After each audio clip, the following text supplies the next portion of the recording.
Welcome to this week's episode of the Inside Kingston Podcast, where experienced professionals, entrepreneurs, and community leaders based in Kingston upon Thames are invited on to share their story with us. I'm your host, Amir Rochalina. This week's episode of the Inside Kingston Podcast is brought to you by Holland, Harnham Wills, a financial planning and wealth management firm based in Kingston upon Thames. Holland, Harnham Wills specialises in retirement planning for senior professionals and successful business owners. Visit hhw-uk.com to start feeling more relaxed and confident about your financial future. Thank you for joining us for another episode of the Inside Kingston Podcast. I'm joined today by Nikki Brown. Nikki is the owner of It's Nikki's Kitchen, catering for a casual brunch, fabulous bespoke parties, exceptional canapés, delicious bowl food, or anything in between. What's unique about Nikki is how she leveraged a lifetime of experience in catering to pivot her business during this lockdown period, not only keeping her business afloat, but also achieving national brand awareness and recognition. And be sure to listen to the end, where Nikki shares with us the importance of being able to adapt to different business circumstances. So whether you're interested in knowing more about the world of catering, or would like to know more about what it takes to run a successful local business, then I hope you enjoy this episode of the Inside Kingston Podcast.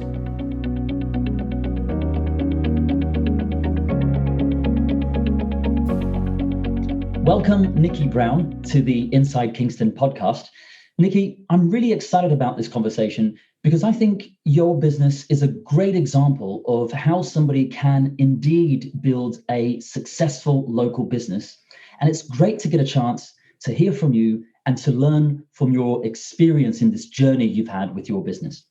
But to kick off this conversation, I'd like to go back in time, if that's okay. So, Nikki, where did you grow up? Well, I was born in Africa. I was born in Malawi. Wow. And spent a great deal of my life in Africa. My father worked for Barclays at the time. So I lived in Africa until I was 15, and then we moved to Cyprus. And then from there we moved to Bermuda. But all the while I came over to boarding school in the UK, and from about the age of 11.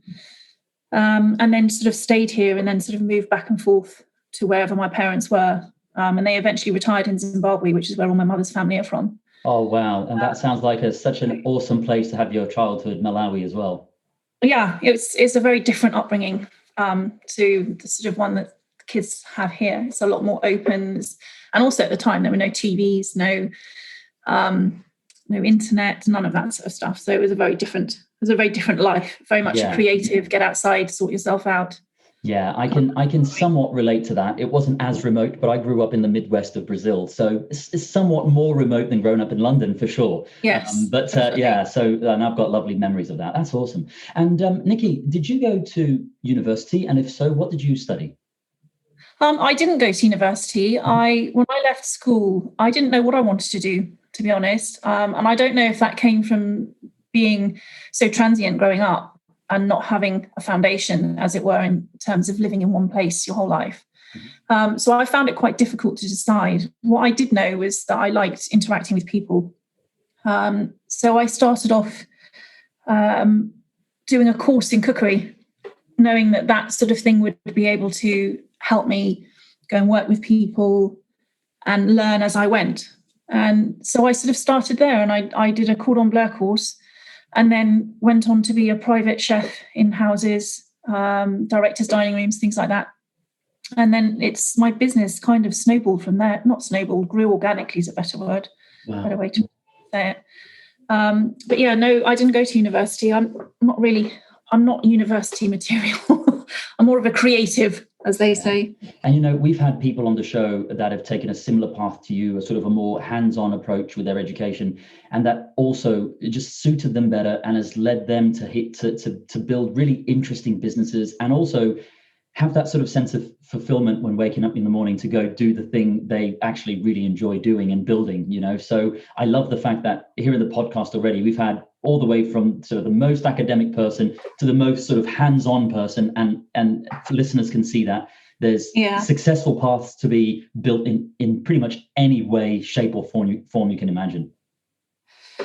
Yeah, no, I agree with you. It's I think the backgrounds which used to be really important, where you went to school, what university you went to, I think now the world's changing so much. Yeah. Experience has a big part to play in how you move forward and what you do. Absolutely. Although I will say, just as a caveat, obviously studying at Le Cordon Bleu isn't for the faint-hearted. I bet the experience of studying there was pretty intense, right? It was, and I do remember at the time, because I was quite young. I think I was only 19. Mm-hmm. I found it quite stressful with the timings, and the sort of like putting this in and remember to put that in, and having to do timesheets when you were creating meals. And yeah, that did stress me out quite. And even now, actually working to deadlines is the one thing that stresses me out, because I always worry that I'm not going to make it. I mean, I always do, but there's always that underlying sort of stomach butterflies that, am I going to get it done? Am I going to get it done? Yeah. And Nikki, paint the picture for me and our listeners who are probably more curious and nosy than anything else. What's the experience like of being a private chef or catering for, directors, probably private parties for, big meetings and things like that? What's that like to actually be in that world? It's interesting, actually. It differs for the environments that you mentioned. Like with the directors' dining rooms, I always felt sort of like very in control, because the menu was always done ahead of time. My job was to go in, prepare it, present it, clear it up, and leave. And I always knew that it was what was wanted, and it was sort of like done to point. Working as a private chef, going into private houses, it's a little bit more challenging, because what I tend to do, and I still do it now, is I work for a family and occasionally go down and do weekend cover for the chef. And I'm there from sort of 6 a.m. on a Friday until sort of 8, 9 at night, and then go back again for Saturday and Sunday. And that environment is different, because you go and you kind of go with the flow for the day. So it depends on what they want for breakfast, it depends on what they want for lunch, and it depends on what's in the larder. So that is a little bit more challenging. And when I very first started doing that, I found that very difficult. But now I've done it so many times, I'm at ease with it, and I know what the client likes. And you get to know the people you work for, and you get to know the sort of things they like to cook and the type of things they like to eat, whether it's comfort food or very fancy French food. And then you feel better in your environment, and it's easier to do. Doing functions, again, it's led by me, because there are menus that I've sent out. I've worked with the client to decide what it is that they'd like to choose from the menu.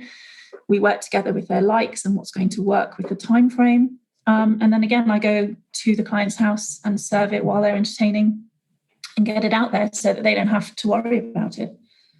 Really interesting. So yeah, it is. Having said that, I don't like working to timeframes. It all does come down to timeframes. But I think as I've got older, I've got better at coping with it. Absolutely. And to bring this conversation to the present, could you tell us a little bit more about your business today? So Nikki's Kitchen is basically it's a company set up, and I do catering. I do catering for corporate events, like breakfast for the Kingston Chamber of Commerce, sort of like grazing tables, or I do events in people's houses for celebrations. I also work a lot with children. I run cookery clubs in Wimbledon in primary schools there, and I do a lot of cookery workshops for kids in the holidays, because I get a great deal of satisfaction and joy working with kids and seeing how it improves their confidence and self-esteem when they do something and they're proud of it. It's an amazing thing, and I think that food should be a big part of kids' lives all the time, to be honest. That said, obviously I can't do any of that at the moment. From the first lockdown, the cookery clubs weren't allowed to run in the schools, which is sort of like my bread and butter income, if you like, because that's year round. The catering is very much when people want an event. So there's no way of knowing whether you're going to have 6 events one week or none. But can't do any of that. So I've had to adapt. And in lockdown, what I did was I tried to find a way to send something to people that would cheer them up. And it started with friends. So I created a box of baked chocolate crunchies, brownies, Rocky Road, put them in a little small 7-inch pizza box, actually, sent them to friends. And they said, oh, this is great. And it grew from there. And throughout lockdown, I've been sending out lots and lots of these grazing boxes. And I've developed it over this year now that we've almost been in lockdown, and now I send out a different one each month. And I've also launched an afternoon tea box, which I hand deliver just to the local area because it can't be posted. And that has been paying the bills, to be honest with you. It's being able to adapt to the environment, to lockdown now. But I miss the kids. I miss working with the kids, and I miss the big events, the fun, the adrenaline of the grown-up. And there's so many threads in what you said that I'd like to pull in this conversation, Nikki. And in particular, with my 5-year-old, my wife and I, and my wife is the one that sort of cooks here at our home, and I'm very fortunate to be the case, because she's absolutely great in the kitchen. And it's lovely that when we find the patience to be able, because life is busy, so to speak, but when we stop for a second and just find the patience to involve our 5-year-old, involve our 2-year-old in that conversation and in that process, it's the best fun. It is just the best fun. So I can totally see why you would get so much fulfillment out of that. And I've just got no doubt that the kids get so much out of being part of a cookery club that way. So that's really cool. And I really do hope you get to go back to doing that at ASAP.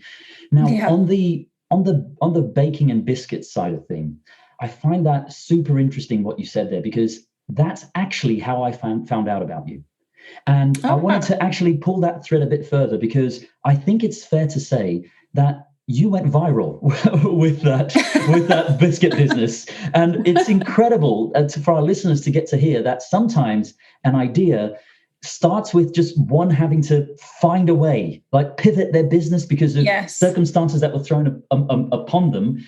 And that finding the way is the result of that. Seems to me like it's been an incredible success for you, Nikki. So just for the benefit of our listeners who probably don't know what I'm talking about, by going viral, I mean your appearance in the This Morning show. Could you tell us a little bit about that? Yeah, that was another one of those things where somebody makes a comment and says, "Oh, can you?" My daughter works in TV, hasn't obviously done over lockdown, but she was connected with somebody who worked with This Morning, and they messaged, because they obviously knew what I did. They messaged me and said, "We're putting together something over Christmas. We need stocking fillers, but that are personalised. Is there anything you can do?" So I cobbled something together with some cookies, sent her a picture. She said, "Perfect. Please, can you drop 3 sets of them off at the studio 7:00 on Monday morning?" So I made these cookies, took them up to the studios, and they were on This Morning as part of the stocking filler section. And Jess and I sat there watching, glued to the screen, and bless them, they forgot to put the name of my company on there. They didn't mention my name. So I'm watching this thinking, oh gosh, nobody knows how to order them. But they had put it on the website. And by the time that little tiny, like 5-second screening had finished, my phone just started to go bing, bing, bing, bing, bing, bing, bing, bing, bing. And then Google went down of all the days for Google to stop working, because my order forms are linked to a Google spreadsheet, which puts all the orders in, and it stopped working for about a minute. So there was panic. But yes, that for me was a pivotal point over Christmas. I think I got 280 orders in about 2 hours. And there is just the most brilliant picture of you with, I don't know how many postal bags on your Instagram. And it's just so inspiring. I mean, honestly, I showed it to my wife this morning, and I said, "I'm interviewing this lady. She's called Nikki. Have a look at this." And my wife, it just brought a smile to her face. She said, "Good on her. Blimey, that's awesome." And it's just a great picture. It was amazing. And even that was a learning curve with the post office, because what I was doing was I was taking the boxes, before that TV thing, the boxes that I was just sending out regularly, I was taking them to the post office and standing in line and all this. And then the one day I went round the back of the New Malden post office, and the guys in that office are just the nicest, most helpful people you could ever want to meet. And he said to me, "I'll take them for you," because they're all prepaid. I print all the labels off on the Royal Mail online thing.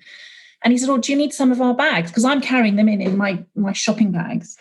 And they started giving me these sacks, which was a game changer. So after that, I would just fill the sacks and take them around the back. And then on that particular day that you mentioned, I think I had 14 sacks. And he said, no, we'll send the van to pick them up. Wow. I felt like royalty. Definitely, and you should as well. That is absolutely awesome. That really is. Nikki, on that same sort of vein, could you tell us a little bit about how you've been able to maybe keep in touch with your existing customers and even create brand awareness for potential new customers through social media during this lockdown period? Yeah, it's all been through mostly Instagram and Facebook, but also through contacting, clients as they order things. And then if I'm launching a new product, then I'll just send them an email saying, look, this is coming up, just keep an eye on it. But it has been mostly through Instagram and through the local Facebook pages, the local New Malden one, Wimbledon one, the Kingston Mums in Business, all these platforms that are set up to help support small local businesses, which have been so important, because word of mouth in the type of business that I do is the biggest, most successful way of networking, because people want to have a reference point. They want to be able to have a recommendation. So that for me has been the best, particularly this afternoon tea thing that I launched last week. That has spread through wildfire just through the parenting networks on Facebook. And that's been incredible. Good news is social media today is so visual as well. And just the visual aspect of that box is just so beautiful. You feel like you want to have one of those just from looking at it, let alone when you actually see the different components and think, oh, yummy, No, I know. And I agree with you. And actually, when I put that picture up, my younger daughter, who is got to be the pickiest eater in Christendom, which is very upsetting for a chef, she made a comment on the post and she said, that looks absolutely delicious. I want to order one. And I was very tempted to put underneath, and what exactly would you eat in that box? Very good. Very good. Nikki, what are some of the key business lessons that you've learned throughout your life? Being able to adapt and listening to your instinct or your inner voice, because that's very important. I think there's always a deep gut feeling that knowing whether you're doing something is right or whether you need to take a different avenue. I've learned that mostly through lockdown, actually, but also having my business evolve from when my kids were small and working from home to now. It's all been about sort of taking a step back and adapting it to the environment that you're living in personally, because it has to adapt. It has to be able to fit with your lifestyle. Otherwise, a business isn't going to work because it won't be sustainable. And I think that for me, that's the biggest lesson, is letting go of the preconceptions of what a business should be and how you should work 9 to 5. Take a break here, do that. My life doesn't work that way. I tend sometimes work late into the night till sort of like 12:30, 1, 2 in the morning if I've got lots of orders on. So you have to be able to adapt and not stick to set rules as most people think businesses should be run. Yeah, I think that's huge. And I absolutely second that, especially in these new times that we're living now and that are probably ahead of us in terms of how life and work are gonna probably feel slightly different, even in the new world, whatever that looks like post-COVID, so to speak. So Definitely second that. Yeah. When you look back at your career journey to date, what are you most proud of? I think connecting people through a love of food and through using food as a conduit for learning as well, particularly with kids. I think my cookery clubs actually are my proudest achievement, because, like I said to you earlier, watching kids evolve, because I've had kids in my cookery club that have been there from year 1 and they're now in sort of year 6, and they've come every week. And to watch them evolve and grow in confidence, in self-esteem. I mean, they can come in tears having had the worst day because somebody said something nasty or their teacher, whatever. But settle them in, get their hands in some flour and butter, rolling stuff out, filling stuff. It changes their outlook completely. And when they go home with a box of goodies that are all tied up with a label on, they're so proud. And for me to be able to watch that change in a child, I think is incredible. And I love that. And such a life skill, right? Nikki, such a positive life skill to have. Yeah, definitely. Huge. Nikki, what next for you and your business? Are there any projects in the pipeline that you can tell us about? I think to just keep my head above water and hope that I can still keep in touch with what people want. And I think at the moment it's mostly being able to reach out to other people. Mm-hmm. I've got a big platform, again, through Facebook, of clients from the States. There's a group called Boston Brits, which are all expats living over there. And they've, through me, discovered a way to reach out to their family and friends over here during lockdown where they haven't ordinarily been able to see them. Wow.